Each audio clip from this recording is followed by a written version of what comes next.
Maharashtra legislative assembly തെരഞ്ഞെടുപ്പിൽ പാർട്ടിയെ ചതിച്ച കോൺഗ്രസ് എംഎൽഎമാരെ തിരിച്ചറിഞ്ഞു. 7ഓളം എംഎൽഎമാരെ തിരിച്ചറിഞ്ഞുവെന്നും വെറുതെ വിടില്ലെന്നും കോൺഗ്രസ് സംസ്ഥാന അധ്യക്ഷൻ നാനാ പട്ടോലെ വ്യക്തമാക്കുകയും ചെയ്തു. 3 മാസങ്ങൾക്കുള്ളിൽ, അതായത് ഒക്ടോബറിൽ മഹാരാഷ്ട്രയിൽ നിയമസഭാ തെരഞ്ഞെടുപ്പ് നടക്കുന്നതിനാൽ അച്ചടക്കത്തിന്റെ കാര്യത്തിൽ ഒരു വിട്ടുവീഴ്ചയ്ക്കും തയ്യാറല്ലെന്നും കോൺഗ്രസ് പ്രഖ്യാപിച്ചതോടെ 7 എംഎൽഎമാരുടെ കാര്യം കട്ടപ്പുകയായി. കോൺഗ്രസ് ഒറ്റക്കല്ല. മഹാരാഷ്ട്രയിൽ മഹാവികാസ് അഘാഡി അഥവാ ഇന്ത്യ സഖ്യത്തിന്റെ വിജയത്തിനു വേണ്ടി ശിവസേനയും എൻസിപിയും കോൺഗ്രസും ഒന്നിച്ചു നിന്ന് പോരാടുകയാണ്. ജയസാധ്യതയുള്ള ഈ സംസ്ഥാനത്ത് ഒരു വിട്ടുവീഴ്ചയ്ക്കും മുന്നണി തയ്യാറാകില്ല എന്ന് വന്നതോടുകൂടി ചതിയന്മാരായ ഈ എംഎൽഎമാരെ അയോഗ്യരാക്കാനാണ് സാധ്യത. അതായത് കഴിഞ്ഞ ദിവസം നടന്ന ലെജിസ്ലേറ്റീവ് അസംബ്ലിയിലെ 11 സീറ്റിൽ 9 സീറ്റുകൾ NDA സഖ്യമാണ് വിജയിച്ചത്. 2 സീറ്റുകളിൽ മഹാവികാസ് അഘാഡി അഥവാ ഇന്ത്യ സഖ്യം വിജയിച്ചു. ചതിയന്മാരെ തിരിച്ചറിഞ്ഞിട്ടുണ്ടെന്നും ഇവരുടെ പേരും മൊത്തത്തിലുള്ള റിപ്പോർട്ടുകളും പാർട്ടി ഹൈക്കമാൻഡിന് അയച്ചു കഴിഞ്ഞുവെന്നും കോൺഗ്രസ് വ്യക്തമാക്കി. ഒറ്റിയവർക്കിനി പാർട്ടിയിൽ ഇടമുണ്ടാകില്ല.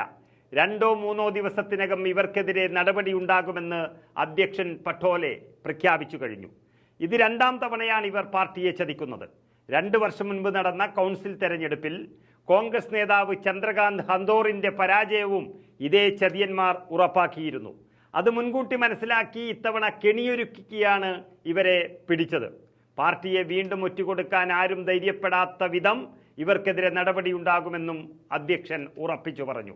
മാത്രമല്ല, ഇപ്പോൾ ക്രോസ് വോട്ട് ചെയ്തെന്ന് ആരോപിക്കപ്പെടുന്ന 7 കോൺഗ്രസ് എംഎൽഎമാർ 2022 MLC തെരഞ്ഞെടുപ്പിലും ഇതേ പണിയെടുത്തിരുന്നുവെന്ന് ശിവസേന നേതാവ് സഞ്ജയ് റാവത്ത് MP-യും പരാതി അറിയിച്ചിരിക്കുന്നു.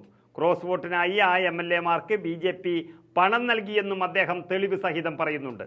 ഈ മാസം 12-ാം തീയതി നടന്ന മഹാരാഷ്ട്ര MLC തെരഞ്ഞെടുപ്പിൽ 7ഓളം കോൺഗ്രസ് എംഎൽഎമാരാണ് ഇങ്ങനെ ക്രോസ് വോട്ട് ചെയ്തത്. 37 വോട്ടുകളിൽ പാർട്ടിയുടെ സ്ഥാനാർത്ഥി പ്രജ്ഞാ സദവിന് 30 വോട്ടുകളാണ് ഉറപ്പിച്ചത്. പക്ഷേ അതേസമയം ശേഷിക്കുന്ന 7 വോട്ടുകൾ സഖ്യകക്ഷിയായ ഉദ്ധവ് ശിവസേനയുടെ സ്ഥാനാർത്ഥി മിലിന്ദ് നർവേർക്കറിനാണെന്നും പാർട്ടി അറിയിച്ചിരുന്നു. എന്നാൽ 2 പേരും ജയിച്ചുവെങ്കിലും പ്രജ്ഞാ സദവിന് 25 വോട്ടുകളും നർവേർക്കറിന് 22 വോട്ടുകളുമാണ് ലഭിച്ചത്. അതായത് 7 കോൺഗ്രസ് എംഎൽഎമാരെങ്കിലും ക്രോസ് വോട്ട് ചെയ്തു എന്ന് അതിൽ വ്യക്തമായി. അങ്ങനെയാണ് അവരെ പിടിക്കാൻ പദ്ധതിയിട്ടതും അവരെ കണ്ടെത്തിയതും ഇനി നടപടിക്ക് വിധേയമാക്കുന്നതും. അയോഗ്യരാകുന്നതോടുകൂടി ഇനി 6 വർഷത്തേക്ക് മത്സരിക്കാൻ കഴിയാത്ത രീതിയിൽ അവർ മൂലക്കിരിക്കേണ്ടി വരും എന്നുറപ്പായി കഴിഞ്ഞു. ഇത് തന്നെയാണ് ശക്തിയാർജിച്ച കോൺഗ്രസിന്റെ ഇനിയുള്ള നീക്കം.